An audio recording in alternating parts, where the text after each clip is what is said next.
Good leaders absorb fear in a crisis. So they absorb all the things that are going on, but they don't point fingers and they don't point blame. They just kind of soak it all in. They're able to keep a flexible point of view and what I call two truths, which is great things can happen, terrible things can happen. And you need to kind of keep your mind open to both those things at the same time.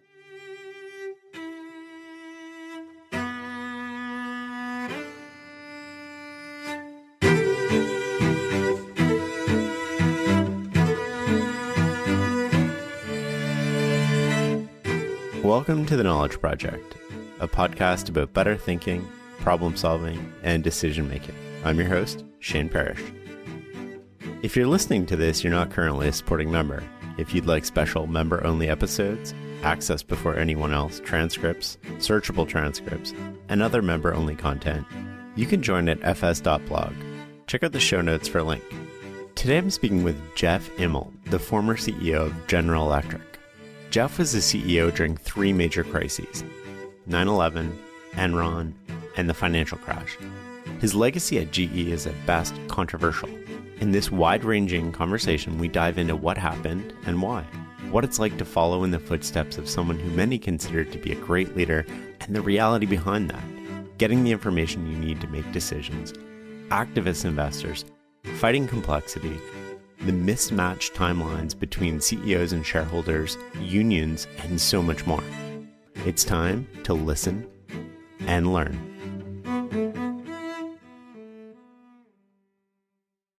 Your legacy at GE is at best controversial. You made thousands of decisions impacting millions of people, often under extreme uncertainty and constant media scrutiny and second guessing.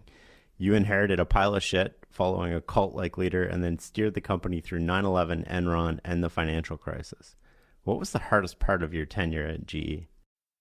Oh, gosh, the hardest part was really the financial crisis, in that it was sheer fright for probably 60 or 90 days. It was such a big company with so many people. There was so much going on. There was so much unknown. And I literally didn't want to go to bed at night because I didn't want to wake up the next morning because you just didn't know what you'd see. So I'd say for an intense period of time, that was the hardest stretch of 90 days I've ever had to go through. And then I would say following a very successful leader, but tripping into a completely different time. So it wasn't that he was bad or good. He was great in the time that he lived in. But the time that I was leading the company was so dramatically different. It was more global. It was more technical. There was more interest in social concerns, activist investors. You go down the list. And just taking a group of 300,000 people and saying, I know this is the way we did things. Now we have to do things differently. That takes persistence, and add to it three black swan events and 4 recessions. It's just perseverance every day. You took over September 10th, 2001, and everybody thought GE was great on the outside. It's one of those things that looks great on the outside, but inside you knew it wasn't quite right. It's hard to drive change when your team and everybody feels like it's pretty perfect. And I'm looking back, I'm curious as to the lessons you learned. It seemed that you inherited a team of I don't know, sycophants and idol worshipers. How did you approach that? I tried to be directional, but I almost had to be incremental. So, I think when you take over for somebody that's that famous, if you will, you have to say, look, here's where we're going. We're going to be more technical. We're going to be more global. We're going to be closer to the customer. But we're going to change step by step versus saying, I'm going to blow the place up and we're going to start over. We're going to reset everything. And I think to a certain extent, Shane, it kind of worked until the financial crisis, right? So, I wanted to pivot into being more industrial. I wanted to invest in healthcare and aviation and life sciences and renewable energy and things like that. And that's what we were doing. We're kind of using the financial service cash to help fund some of those things. our investors really all they recognized was kind of like earnings per share growth. So, we were doing it in a language that they understood. The financial crisis really set us back in that context. So, what did I learn? Look, I had a strong point of view of what I wanted the company to be. I stuck with that. I, in many ways, brought the team with me, right? So the good people stayed and we were able to make that transition. I think we're rebuilding the investor base in a very positive way. But what I say in the book in the last chapter is, I had probably a window of time after 9/11 that I could have put a couple stakes in the ground and said, look, this is just going to be a very different company. And I didn't pick that way. I mean, there are good reasons why I didn't, but I didn't pick that path. And, one thing led to another. Look, it was certainly something I think about for sure, because you couldn't have seen the financial crisis at that moment. But by the time the financial crisis hit, not having GE Capital be smaller, clearly was a mistake, right? So again, right after 9/11, the world was in such disarray. Having the world in disarray, a new CEO and a new strategy all at the same time seemed too risky for the company, let's say. But, I could have made a different decision and didn't. Is that something you regret now, or is that something that you made the right call? It was just hard to live with. It's funny. I've always, been comfortable being myself. I never wanted to be him. And in some ways, I never felt burdened by all that he stood for and all that he did. Earlier, probably in the mid 90s, I almost got fired. And what that teaches you is you really don't need that person. When you go through a process of almost getting fired, you kind of say to yourself, okay, he's great. I admire him, but I can live without him because he can live without me. And so that was a good thing to go through.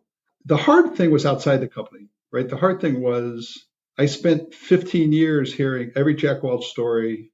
What was it like to follow him? What was he like? Things like that. And I remember, like, I was in Japan in 2013 and I was talking to a big conference, and the reporter beforehand said, you've had such an interesting career.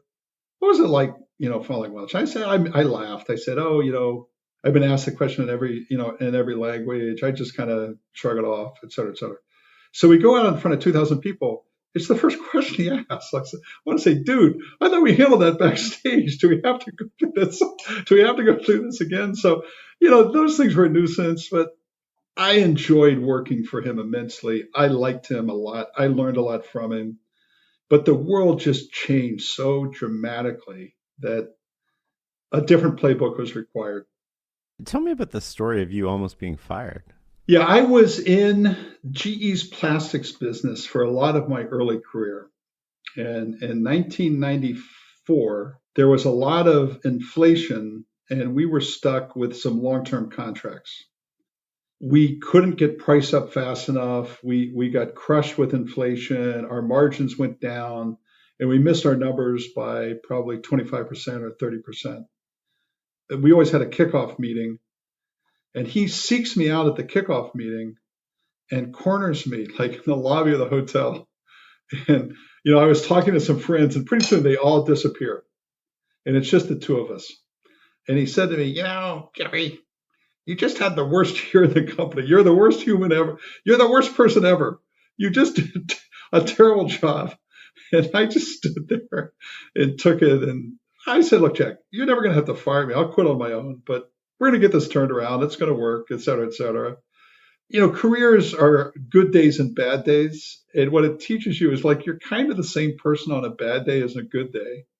And you can kind of make it through those things. And you don't need, I said, look, after having been through that, I said, I don't need him in my life. I can be a good employee, but not say he's not going to define who I am and what I do and how I think about myself. He just won't. Oh, that's awesome. What would you say is the most important lesson you learned from Jack? What Jack did as a masterclass was how to lead at scale. He created an aura. He had a voice for 300,000 people. He had a voice for 500 people. He had a voice for 20 people. He had a voice for one person. He could change octaves in how he spoke. He knew how to measure people to to create success. So he knew how to instrument. He was a great communicator. And he, more than anything else, put human resources on the map. HR was a backwater kind of stoogish function in the 1970s and 80s. Everybody that got ahead in HR had been in union relations at a moment in time when, professional workforces were exploding. And he really cared about people and the human resource side. And so you add all those things up, he could manage big institutions, I think, better than anybody I've ever seen before or after. And that's just based on messaging or charisma, or how do you ascribe I think it's also the little things, instrumentation, his own personality, but creating horizontal teams, knowing how to set measures, set priorities, set goals, consistency of message, investment in talent and building pipelines of talent. All those things I think added up are really key to kind of running things that matter. You couldn't help, I think, in some of the research I did for this work for Jack and not sort of respect him. And then there was a certain sort of sadness, I think, to the fact that he went on CNBC multiple times and sort of threw you under the bus. How did that make you feel? Yeah, it was a complicated relationship, Shane. So I would say he was a guy I loved and learned from. I ran the company in a different way. He wasn't always as supportive as I thought he could be, including that time on CNBC. But every time we had a very tough decision to make, I would always call him. Even after we'd had bad relations and bad words, when I had something really difficult that I wanted to think my way through, I would pick up the phone and call him and pick his brain. So, like I said, it was a complicated relationship, but one that was, at the end of the day, I had more respect for him, but I wish sometimes he had done things differently that would have been more helpful. I want to come back a little bit to the financial crisis. Was there a moment where you feared for bankruptcy? Oh, I think there was a moment, Shane, during the financial crisis when we basically felt like the capital markets could actually close. And if the capital markets actually closed, we were so big, it would have been hard to navigate through it. Everybody likes to dump on government, but, Hank Paulson, Tim Geithner, Ben Bernanke, they did a great job. I'd say without that kind of sure-handed leadership, we would have had a real challenge kind of making it through. How did the Warren Buffett deal come together? So if you think about the book, Shane, it's like crisis, change, crisis, change, crisis. Right? So that's kind of the arc of the book. So chapter 5 is about the financial crisis and, Washington Mutual. So most people think about the day Lehman Brothers went bankrupt as the worst day in the financial crisis, but it actually was the day Washington Mutual went bankrupt, which was like 2 weeks later on a Friday, because all the bondholders got wiped out. So that was a really bad day. And my CFO came in my office at like Friday at 6 o'clock and said, look, we got to raise $15 billion on Monday. And I just said, I don't know what you're talking about. We just did this, these three things. We should be safe for a while. He said, look, I don't care what you think. We're going to do a board call tomorrow morning. Goldman Sachs is on its way out here to Fairfield. And so that set off a weekend where, I had a board call on Saturday morning, all telephonically. So nobody was there. And I said to my board, hey guys, things are pretty shaky out there and we got to go raise $15 million on Monday. And you could just hear silence on the phone. Roger Penske, who was one of my favorite directors, he leaps in and says, let's get the money, guys. Let's go. Guys, good job. Let's go get it. So we spent the next 24 hours planning. And then Sunday evening, we had to launch the equity raise on Monday morning. 6 banks in Europe went bankrupt. Wachovia was on the operating table. And TARP, which was the government program, failed on Sunday. And I had to make the decision whether we were going to go on that Monday on Sunday night. And it was like the most pressure, I could barely breathe, that I'd ever felt. And we decided not to go. The market was down 1,000 points the next day. We would have gotten crushed. And then in the interim 48 hours, I called Warren because he had done a similar deal with Goldman Sachs. Not so much that we needed his money, but we needed his seal of approval. And we added him to the raise, and we were able to go out on Wednesday of that week and raise, I think it was $16 billion, which was the second largest secondary raise in history after Visa, who had taken the company public.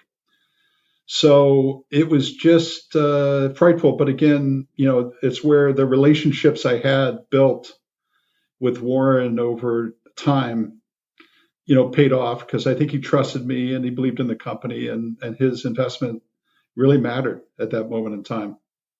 So when I look back, Shane, over 16 years, that was probably the single most important decision I ever made. The next day I got my teeth kicked in for having to go do it, right? So, investors yelled at me, and, the media was tough, but man, I certainly never felt bad. I felt great about where we were. I want to come back to leading in a crisis in a second, but one of the things you said there strikes me as really important. You were almost paralyzed by fear, but not quite. How did you end up making a decision in that moment? I think there's two pieces to it. One is a sense of responsibility, and the other one is just like growing up, and even when I was CEO, the sense of if you do your best and your intentions are right, you can live with the consequences. And there's 1,000 books that get written about leadership and change and all that stuff. Actually, knowing what to do isn't that hard. Knowing how to do it isn't that hard. Knowing when to do it is really hard. Having a sense of, okay, if I go Monday, I get killed. If I go Wednesday with Buffett, I make it to shore. Or doing a deal or selling a business or waiting too long or going. I think there's a sense of when that most good leaders have a perspective on. They wait, but they don't wait too long. Do you think that's intuition, or is that something that you can learn? Like, how do you navigate when?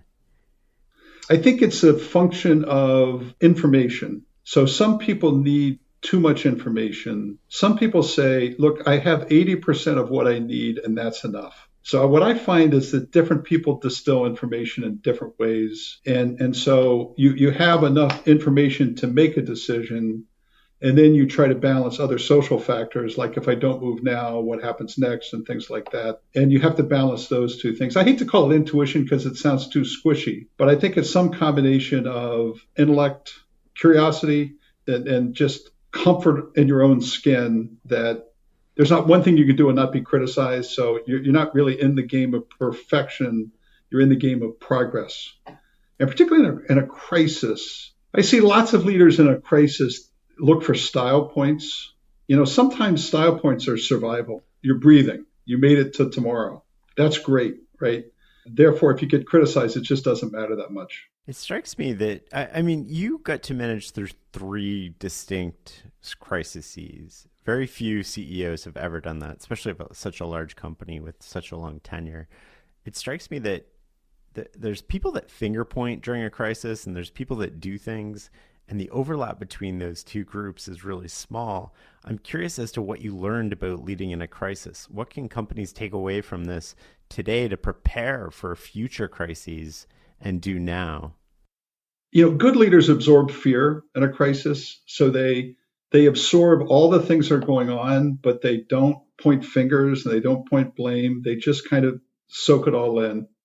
They're able to keep a flexible point of view and what I call two truths, which is great things can happen, terrible things can happen. And you need to kind of keep your mind open to both those things at the same time. Really in a crisis, it's important for leaders to be great communicators. What is too much information? What's just enough? And then you want to be really observant to see who is with you. So, in other words, Shane, I lived through the 9/11, and some people ran for the hills and some people were steadfast. By the time I got to the financial crisis, I pulled the people that were steadfast and said, okay, those of you that are going to run, you're not on the A team. The A team is people that were steadfast during 9/11, because I know I can trust them to kind of give me the truth. So that's on one side. I think the other piece of your question, which is a really good question and really important, which is how do you pick up those risks, really tail risks that are really enterprise risks for the company. And so one of the things that I get concerned with is, if you pick up an annual report for any company or a 10K or 10Q, they'll have 45 risk factors, right? If you have 45 risk factors, you really have none. I would much rather see a company list, here are the three biggest risk factors, and make the CEO, not the auditing firm, not the CFO, make the CEO write a letter to investors around those three risk factors. So if you think about the financial crisis, what did we get wrong? We were too big in aggregate size. It wasn't that we had a lot of toxic assets. It wasn't that we were redlining risk and things like that. We were too big. We weren't asking the right question given the size of where we are. That's one we could have done a better job on. With COVID, I don't know who's going to see a pandemic, right? Other than having a strong balance sheet. I think people that say they forecast COVID, I don't get it. I don't see it. Or 9/11 for that matter. But risk factors matter. It's important to have your fingers on what are the really essential risk factors.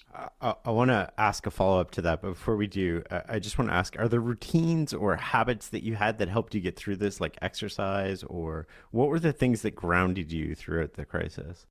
I've always been an exerciser. So having, trying to stay as close as you could to kind of a normal lifestyle. I always got energy off of forward motion. So I didn't want to have 1,000 meetings in headquarters. I wanted to go out and do a town hall in Cincinnati or Atlanta and hear what's on employees' minds and console them and make them feel better. So I was always in a crisis, believed in forward motion. And, I never canceled meetings. Like I see people, the second you start canceling meetings, particularly in a big company, you worry 300,000 people. You say to them, man, we are really in trouble.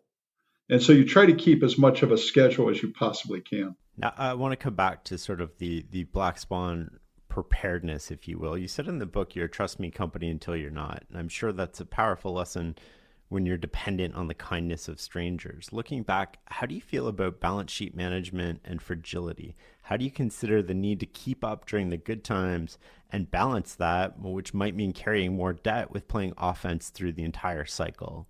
It's a great question. So part of your question is transparency. There was a time, particularly early on, when investors invested in our company but didn't really know what they were investing in. So after 9/11, our biggest shareholder sold half their stake when the markets opened after 9/11. And the reason they told me is they didn't realize how big we were in the insurance business. You kind of say, well, that's not my fault. That's really your fault. Or it is my fault, but it's both of our faults. And, that's a element of transparency. So one of the elements is making sure people know, outsiders know what they're investing in and why they're investing. And then to your point, I think, the notion of not redlining in the good times and trying to be as thoughtful as you can, striking the right balance between growth and safety is something that is an art. It's something that's important. You have to think about that all the time. Let's switch gears and talk a little bit about decision making. As CEO, you have a lot of information coming to you all the time. How do you filter what's important from what's not? And how do you quickly determine who knows what they're talking about from who's bluffing? I think some of this is philosophy, and I've seen it change, but I always like to have meetings in big rooms with lots of people that where the decision making was transparent. We had lots of different points of view. I think by the time, when I started the job, I didn't know a lot about a lot of the businesses, but by the time I finished, I knew more. So when you don't know as much, you want more information, both inside and outside the company. You try to create a situation where you have differing points of view or welcome differing points of view. And then ultimately you want an outcome, which is a decision. But I never wanted to do that by myself. I never wanted to do that with one or two people or just the board. And then I find in a room, there's kind of four types of people, right? One are people that always are on point and always make good points and are always self-aware. The second are people that just talk too much and are always blathering and don't make a lot of sense, and it's tough to filter through. The third is people that know the right answer but don't speak. And then you have the people that know that they're right, they know you're smarter than you, and they just silently sit there and smolder. The fourth kind are the ones that always say, I told you so after the fact. And the other three just kind of learn to live with it. And that's how every time goes. But I coach leaders to make decisions in a big room, in a big room where people know what you were thinking, why you were thinking it, what the options were, and here's why you did what you did. Can you double click on that a little bit in coaching people to make decisions? What are the patterns that you see repeated over and over again, the mistakes that people make, or the patterns of success that you see? Yeah, I'd say the key points of success and failure are people need the right instrumentation. So they need to know what metrics, what analysis they need to see and what matters. So that's number one. They need to have a team, a core team that gives them expertise and wisdom, right? That's number two. And they need to have their own self-confidence to just pull the trigger. That's three. And I say when I work with companies today, the first two are pretty easy to put in place. But I think it's you've got to push sometimes leaders to say, just make the decision. I think in a crisis, maybe the time we live in today, maybe it's always been true, but I actually think it's a bigger mode of failure when people don't know, won't make a decision, than when they make decisions and some of them are wrong. I weigh those two unevenly because I just think progress is more important than perfection. You don't make progress unless you make decisions. That takes a certain amount of confidence. So you're just going to have to make clear yes and no answers. But instrumentation, team, confidence, those three things. And then there always has to be feedback loops. What did we learn? Why did this work? Why did this not work? Some people can only make a decision in private. They only want to make a decision. They'll say, okay, the meeting ends. You walk in your office with one other person, your CFO, let's say, and you say, okay, we're going to do this. And then all the 20 people that you were with are all saying, why did she do that? What was she thinking? What was the reason? And I think that's less optimal than when you make the decision and live with the consequences. I like that a lot. Where does the confidence come from? Where does the confidence to make a decision, especially during a crisis or a difficult period of time, come from? So I'd say some of it is just environment you grew up in, what you're used to, what you're willing to do. And some of it's just experience. Some of it is just you get a pattern recognition, you know you can survive your own failures. And some of it's experiential. Keith or Beth, they're super smart in this area. If they say yes, I'll never overrule Dennis. If Dennis says don't do it, I wouldn't care if there was like the entire Marine Corps outside the door. I'm not going to do it. So you start having good pattern recognition around which voices break out, which ones you trust. There's nothing that makes a team crazier than repetitive analysis with no action. It's just, and I'd say particularly today in times of crisis, people, if you're waiting for the perfect moment, it's not going to come. Yeah, we're not asking people to solve every problem simultaneously, but let's solve the most important one with a real priority. How did you fight complexity at GE? I'm going to give you two prisms. I'd say one strength of people today has to be harnessing complexity. There's a difference between being complex and being complicated. And there's a difference between being simple and simplistic. I would say Amazon is complex, but it's not complicated. It's a software company, right? They have certain things they stand for. Walmart is simple, but it's not simplistic, right? It's everyday low prices. And so one piece of it is learning how to look kind of horizontally. How do you share practices across a conglomerate? How do you make good systems thoughts about, if I'm in the aircraft engines business and I'm in the financing business, there's ways that we can use that for great success. And I would say harnessing complexity is actually a strength. Being complex is it takes 20 signatures to sign a lease, 12 layers of management between the factory floor and somebody that's running a business. That's complexity. You don't return your phone calls, you make your assistant return phone calls. That's complexity. And so I think you have to constantly be on the lookout for, how fast is it to make decisions? How much overhead costs do you have? How do you know who people work for? If you have a bunch of people that are double dotted line. I went, Shane, to a factory in Peterborough in Canada one time where we made large motors, traction motors, and they were doing terribly. And I was traveling through Canada, and I said, let's stop at Peterborough because they really are struggling. And I sat in a room with maybe 15 people, and we went around the room, and there was no plant manager. Everybody had a different boss. Some were in New York, some were in Atlanta, some were in Houston. And I said to the person traveling with me, okay, let's cancel this afternoon. I'm going to draw an org chart for this factory. And by the time we leave here today, we're going to simplify this thing. We're going to name a plant manager. So all the people that these guys work for all were pissed off at me. But it was a way to send a signal that that kind of complexity can't exist in the company. I want to get back to one thing you did there. You went to the factory, you got firsthand experience, you saw what was going on, corrected the problem. I'm assuming the performance turned around after that. But one of the big problems, I would assume, being CEO, especially with 300,000 people, is how do you see reality? You have all these filters between the problem and you, and then those filters are not only intelligence filters, like you can't rely on somebody who's to distill complexity into something simple because they might make a mistake. But you also have political filters. I'm vying for a job. I want to look good. I'm in competition with this other person. How do you get to the bottom of things? How do you see reality? This is going to be an extremely busy month. I have to watch 104 soccer games, follow the pregame, the postgame, yell useless opinions at the TV. It's a lot. So I knew that when it comes to screening for colon cancer, the choice was clear. The Cologuard Plus test. It can be used at home and can only take 15 minutes, so I can do it during halftime and not miss any action.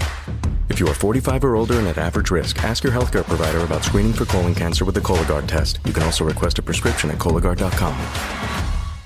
Some of it's culture, right? Some of it is empowering people that you trust. And hopefully, if you empower people that you trust, then they empower the people they trust, and it goes down, right? And you set a culture that works because people are empowered to make decisions. That's culture is one big piece of it. The other piece of it is you can't spend time in the office. You have to see things for yourself.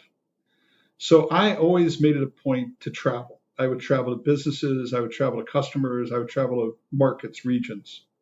And you would see from the ground up what was really going on, what was reality to the people that did work. And I became a good student of how people did their work, right? It's not that I knew how to do everybody's job, but I knew how to watch how they did their jobs. And so I could get a pretty good sense, over the arc of my career in terms of what was productive work and what was unproductive work. And so I think how you spend your time is incredibly important. There's some metrics that matter, like management layers, meeting times, things like that you can manage in aggregate where it always leads to more bureaucracy than you want. And then I think you have employee scores and things like that. So I think metrics, time allocation, culture, and you've got to make sure that when you're a big company that the size works and doesn't get in your own way. I remember reading in the book, you said some people say, just do the right thing. Don't worry about the share price at all. And I think your word was, you called that naive. I'm wondering, why was that naive? And then what are some of the other things that people, that you hear, that you feel are just really naive for somebody running a big company under all these different pressures and pulls? All are derivatives, right? So they're all derivatives of how do you balance short-term and long-term thinking. And not that I always did it right, but I look at other CEOs and I look at people that I respect, and they're always able to balance the right decisions in the short term and do the right things in the long term and not get confused between the two. And, every time you say that, look, I don't care what the investors think, and then you don't own the company and an activist investor shows up, you end up backpedaling on all the things you said about, like, I don't care what investors think. And you end up spending, all your time playing defense. So good leaders know how to fuse short-term and long-term. They know how to fuse social needs with competitive needs. You've just got to be mindful of both. I grew up in a generation where we could move work wherever we wanted to, and we could close factories. Nobody could get in our way in the 1980s and 1990s and 2000s. That changed. That changed when the financial crisis It changed when President Obama was president. It changed around the world. And, President Trump didn't invent protectionism. He kind of Americanized it, but anybody that didn't see that train coming for like 10 or 15 years was crazy. So in the 2000s, you started moving factories back. You started understanding that the number of employees you have is actually quite material to how the world looks at you, right? So that was completely different in 1990 and 2020, 30 years, completely different. You've got to just be able to smooth it out, make the pivot yourself when the pivots need to be made, not be judgmental about one is right and one is wrong, but just say, look, those two have to coexist at the same time. I'm curious, one thing you didn't really go into much detail on in the book is unions. When are unions a good thing? When are they a bad thing? Did they ever prevent you from doing the things you wanted to do? When do they help? When do they hurt? My father was a GE employee, so nobody ever had to explain to me the value of a job, the value of a GE job. And I carried that with me really through my life. I always met the CEO, the union leader was a guy named Bob Santamore. I actually write about him in the acknowledgments of the book. I liked Bob. In other words, you never could say I liked him out loud because it would get him fired and maybe me fired. But we spent a lot of time together. And what I liked about working with Bob was he was pure.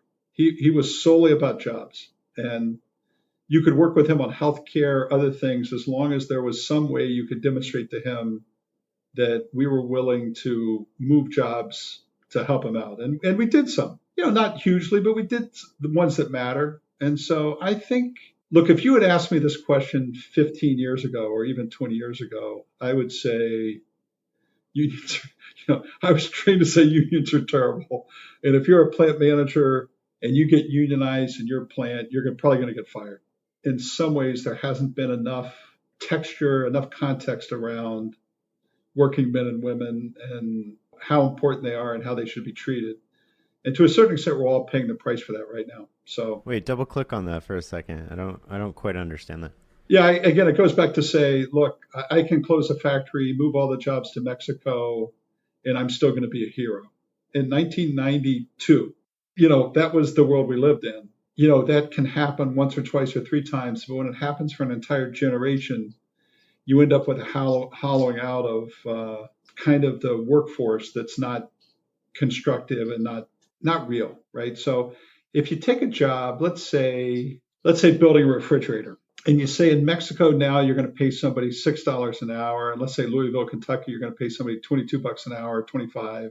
You've got transportation costs, quality, automation. It takes you fewer people to make it in Louisville than Mexico. My hunch is you could go through product after product, and making it in Canada or the US is probably just about the same as making it in Mexico or China today.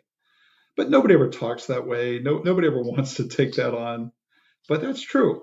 And again, that's where people are going to stand up and be counted as time goes on. And there's going to have to be a better sense of balance of trade. If I sell in the US, I better have a certain amount of jobs in the US. If I sell in Germany, same thing. If I sell in China, same thing. And my generation didn't have to think that way, but the next generation is going to have to think that way.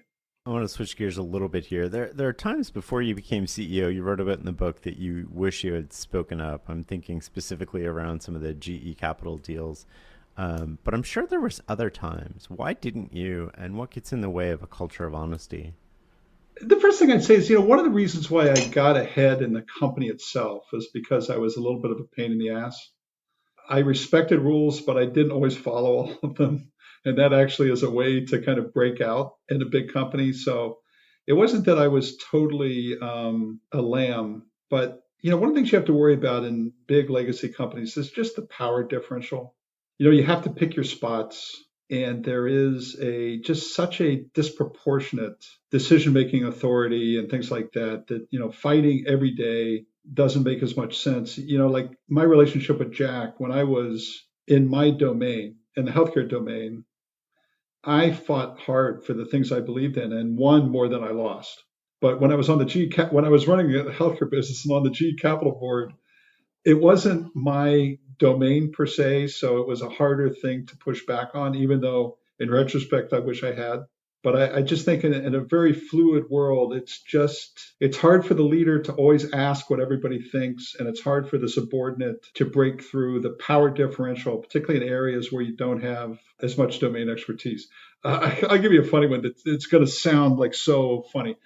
So in 1997, I was running the medical business. I wanted to put daycare on the facility. So I went about doing it. Jack hears about it and reams my ass. Says, look, you can't put daycare there. If you can't put it with the union guys in Louisville, we can't put it in Milwaukee, blah, blah, blah. And I said, you're wrong. Let me go do some research. I'll get back to you. So I went to the HR leader in Louisville. We got to do daycare. You're not going to do it because it doesn't work for you, but it works for me. You got to have my back. So she says, okay, go for it. I have your back. So I kept calling, chip away, and finally said, look, go ahead and do it. Just don't tell anybody.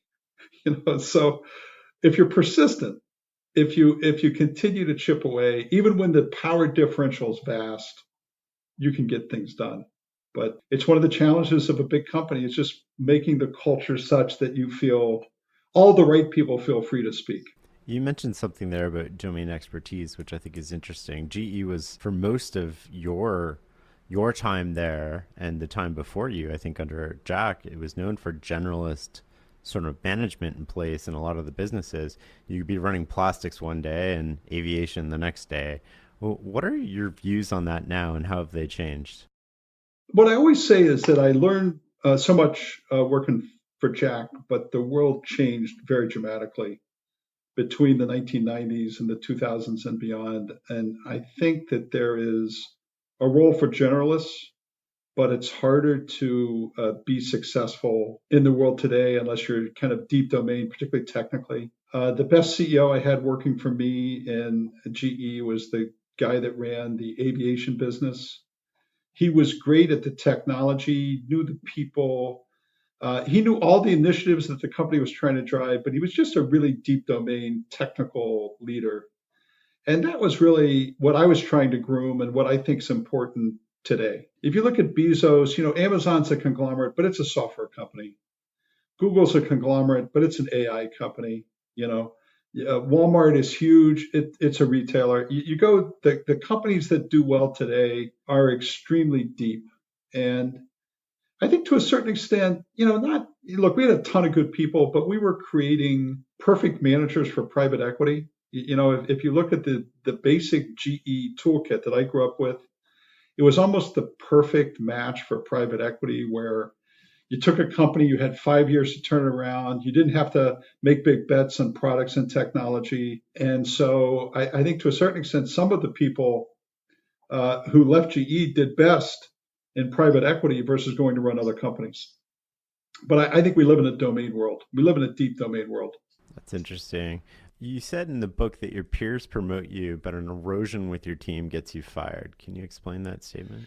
Yeah, I think when you're rising in your career, people know that those that are around you have to kind of support you, but your peer interactions aren't forced. They come naturally. And so it's ways that you can observe who actually is natural at this, who's giving more than they're taking, who do people want to be around? And that's really important, right? And so when people see that, that's very encouraging. On the other side, things go wrong all the time. Bad markets, bad cycles, you got to fix things. Those are things that happen. And a board shouldn't be critical of a team that's fixing things. But when direct reports are going around the leader to the board or acting out in meetings, then you know that when you're not there, the team's not dedicated to fixing things. They're dedicated to politics and bad behavior. So I think you can always observe when things are wrong. Sometimes leaders can pull their way out of it, but they can't do it without their team. I would say, Shane, during the financial crisis, we were at rock bottom, and I helped cause that. And my board knew that. But my team was always with me. The guy that ran GE Capital, he was committed. But so was the team at aviation and healthcare, and they were pulling their weight, and they weren't leaving the company. They were saying, hey, all of us have to row together So, I'm sure people on the board said, let's get rid of this guy. But other people said, well, we're in a shitstorm right now. Everybody seems to be with him. Let's let him work his way out of it.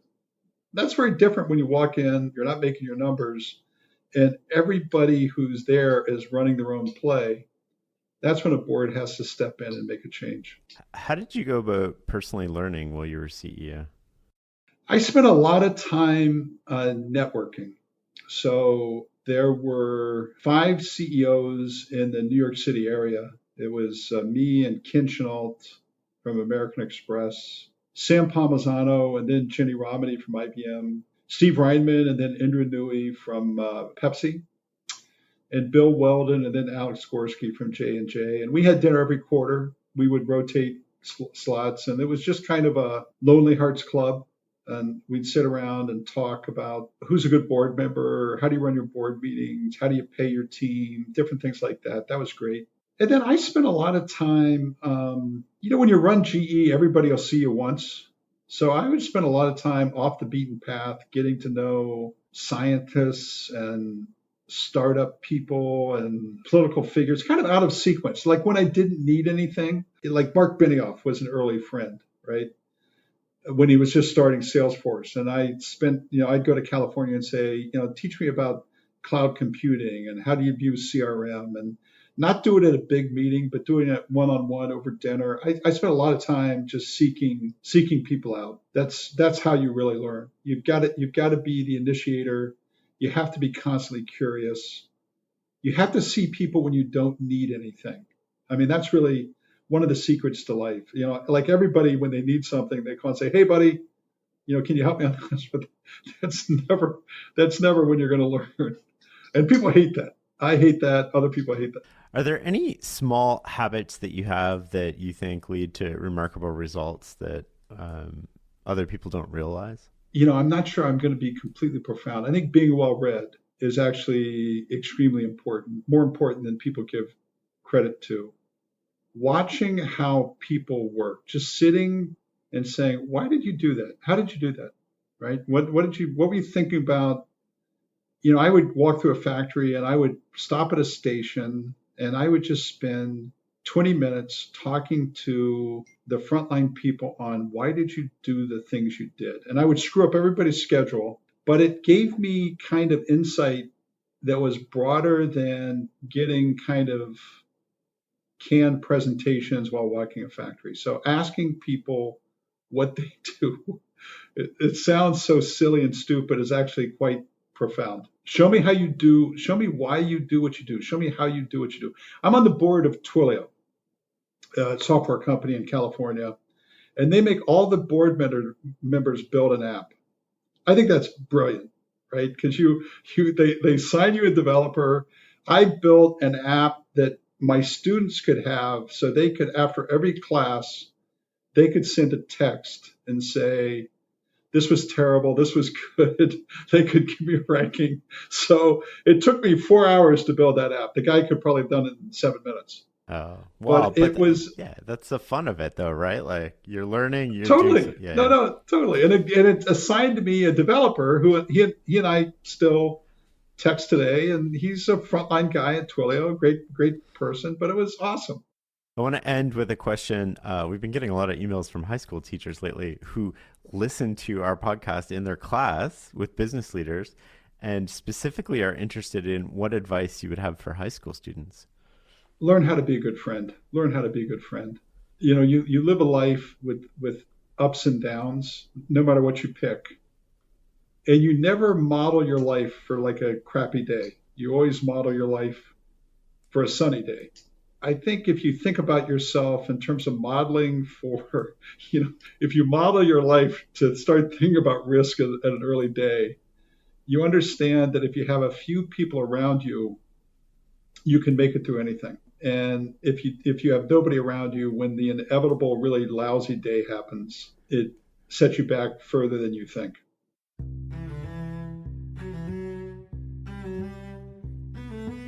Yeah, that's a beautiful place to end this. Thank you so much, Jeff. Thanks so much, Shane. Hey, one more thing before we say goodbye. The Knowledge Project is produced by the team at Frenham Street. I want to make this the best podcast you listen to, and I'd love to get your feedback. If you have comments, ideas for future shows or topics, or just feedback in general, you can email me at shane@fs.blog or follow me on Twitter at shaneaparish. You can learn more about the show and find past episodes at fs.blog/podcast. If you want a transcript of this episode, go to fs.blog/tribe and join our learning community.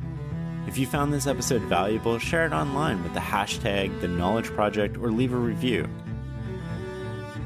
Until the next episode,